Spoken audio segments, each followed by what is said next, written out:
ಅವಲಕ್ಕಿ ಪವಲಕ್ಕಿ ಕಾಂಚನ ಮಿನುಮಿನ dam ಟ್ಯೂಮ್ does ಬೂಸ್ ಕೊಯ್ ಕೊಠಾರ್. ನಮಸ್ತೆ Karnataka, AVR ಕನ್ನಡಕ್ಕೆ ಸ್ವಾಗತ.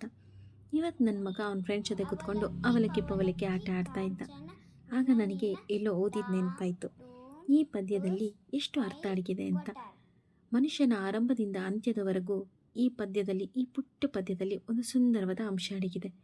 ಅವಲಕ್ಕಿ ಪವಲಕ್ಕಿ ಕಾಂಚನ ಮಿನಮಿನ ಡಾಮ್ ಡೂಮ್ ಡಸ್ ಬೂಸ್ ಕೊಯ್ ಕೊಠಾರ್.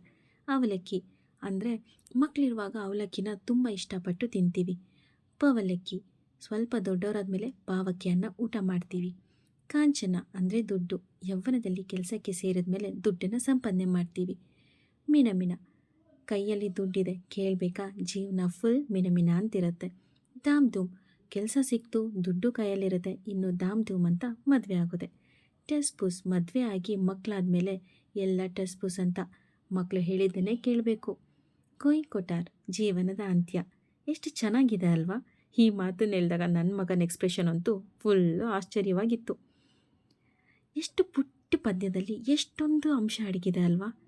ಇದನ್ನು ಓದೋವರೆಗೂ ನನಗೂ ಕೂಡ ಅರ್ಥ ಆಗಿರಲಿಲ್ಲ ಎಷ್ಟು ಚೆನ್ನಾಗಿದೆ ಅನ್ನೋದು. ಈಗ ಹೇಳಿ, ಎಷ್ಟು ಜನಕ್ಕೆ ಈ ಪದ್ಯದ ಅರ್ಥ ಗೊತ್ತಿತ್ತು? ಎಷ್ಟು ಜನ ಈ ಆಟ ಆಡಿದ್ದೀರಾ ಅಂತ? ಗೊತ್ತಿಲ್ಲದೆ ಇದ್ದರೆ ಇವತ್ತಿಂದ ಈ ಪದ್ಯದ ಅರ್ಥನ ತಿಳ್ಕೊಂಡು ನಮ್ಮ ಮಕ್ಕಳಿಗೂ ತಿಳಿಸೋಣ. Thank you.